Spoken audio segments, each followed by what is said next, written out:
The experiment.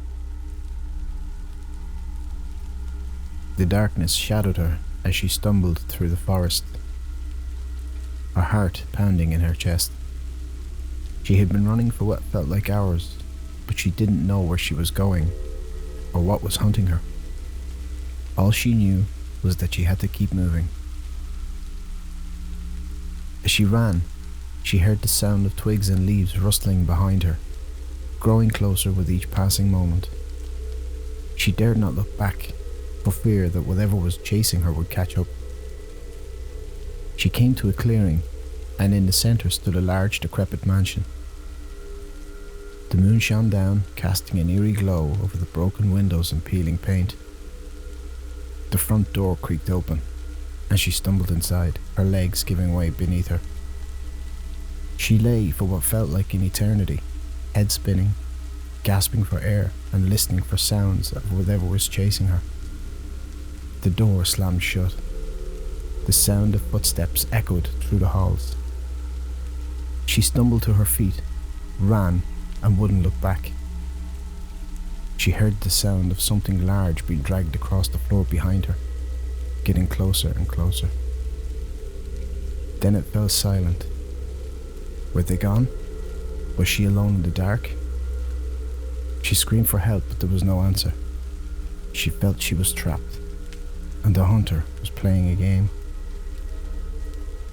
She thought she heard something, though it could have been her imagination, the paranoia, the fear. It was a soft and whispery voice coming from the shadows. It grew louder as it got closer. She could make out the words. "You can't escape me." The young woman's screams echoed through the empty halls, her voice growing hoarse from fear and exhaustion. She had nowhere to turn and nowhere to hide. The hunter was getting closer, footsteps pounding like a drum in her ears. She pushed the door open and ran inside, slamming it shut behind her. She leaned against the door, her heart racing. The room was dark, but she could make out the shapes of furniture and a large fireplace. She could hear the hunter outside, growling, then laughing on the other side of the door. She had moments to hide. She stumbled across the room and huddled behind a large armchair. The door creaked open to display the silhouette of the hunter in the doorway. He was massive and barely fit through the door. His hair was long, he had a long beard and wore typical hunting gear. A red glowing cigarette illuminated in his mouth, a machete in his right hand, and a large sack in his left, large enough for body parts. The young woman screamed and covered her head with her hands. The hunter moved closer. She could smell the cigarette and whatever was rotting inside the bag. Then silence. The hunter stopped. She dared not move and held her breath. The hunter turned and quickly left. She had no idea what just happened. Had she imagined it? But she had to keep moving. She heard the voice in her head, a voice like death and decay. "I'll never leave you." The young woman ran through the halls of the mansion, her heart pounding. She stumbled down a flight of stairs and into a basement, her feet slipping on the damp stone. She looked around, desperate to find a place to hide. In the corner of the room was a large metal door, rusted and bolted shut. She ran to it and tried the handle, but it was locked. Again she heard the hunter getting closer, footsteps thumping on the floor. She pounded on the door, screaming for someone to let her in, but there was no answer. She kicked the door and heard a faint clicking sound. The door creaked open. She stumbled inside, slammed the door shut behind her. She lay against it. Her heart was racing. The room was dark, but she could make out the shape of a table and some equipment in the centre. The dim light of the moon shone through the windows over her head. Her eyes adjusted to the darkness. She realized she was in some sort of lab. She found a lamp and turned it on. A body lay still on the table, clothed from the waist down. Its eyes were closed, its skin pale, and its torso was covered in bruises and scars. There was a pounding on the door, the sound of metal smashing against metal. She heard a roar echoing through the room, growing louder and closer with each passing moment. The body on the table began to stir. Its eyes shot open, looking directly at her. Slowly it rose, never taking its gaze off her.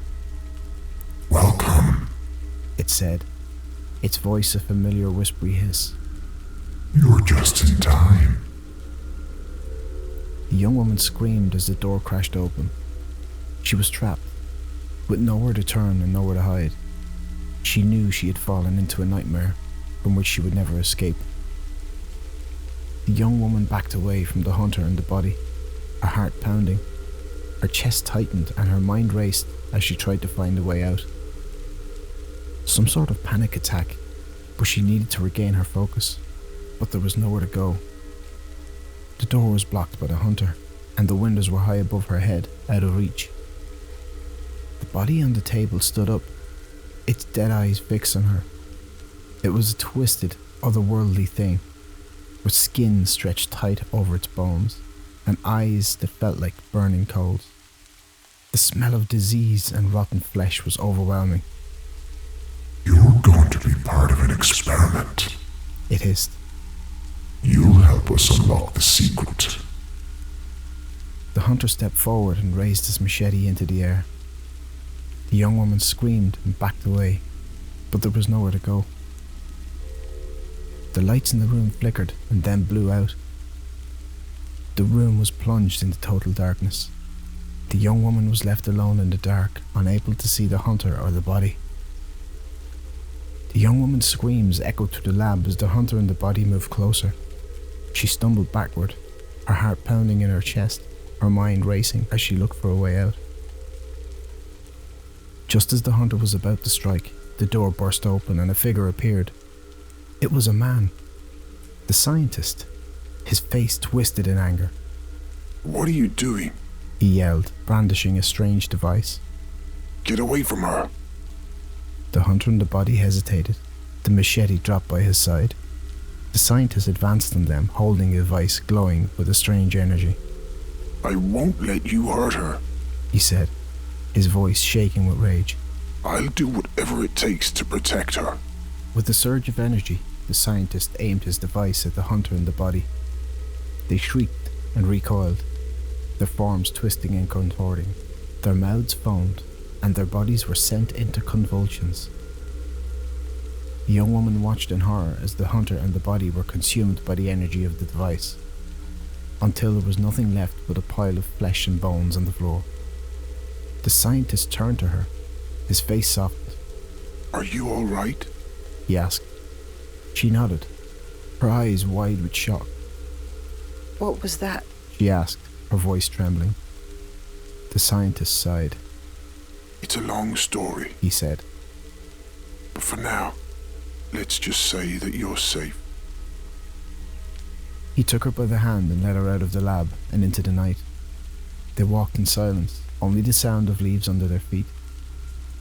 The young woman looked up at the scientist, her heart still racing, her body shaking. What's going on here? What will happen to me? She asked. The scientist looked down at her, his eyes filled with regret. I don't know, He said. but I promise that I'll do anything in my power to protect you. They walked away from the mansion and into the unknown. The young woman couldn't help but wonder if other horrors awaited her in this nightmare. As the young woman walked alongside the scientist, she couldn't shake the feeling that something was not quite right. They made their way through the dark, cold night, leaves crunching under their feet and the occasional hoot of an owl in the distance. Where are we going? The young woman asked, breaking the silence. The scientist glanced down at her, a strange expression on his face. Somewhere safe. He said. Somewhere you'll be protected from all the horrors of this world. She looked up at him, unconvinced. She couldn't shake the feeling that there was something dark and sinister lurking beneath the surface. But she didn't press the issue. She was mentally and physically exhausted. Instead, she walked in silence beside the scientist, her mind racing with thoughts and questions.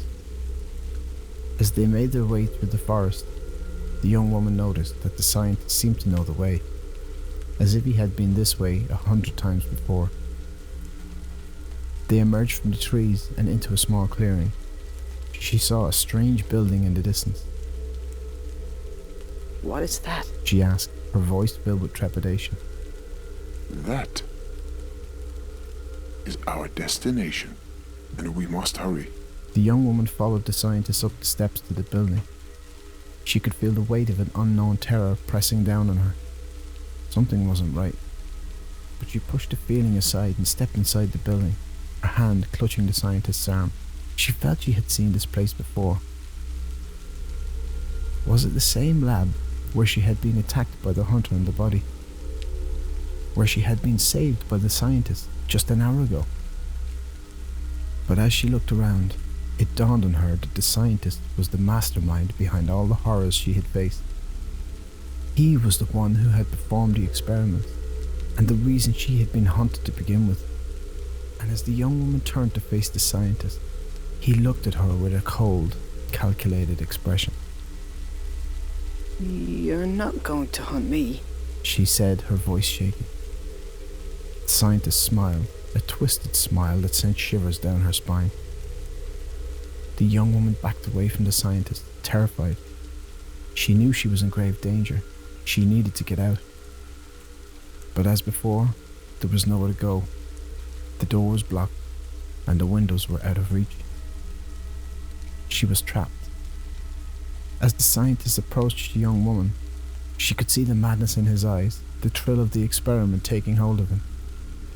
She was determined to unlock the secret, no matter the cost.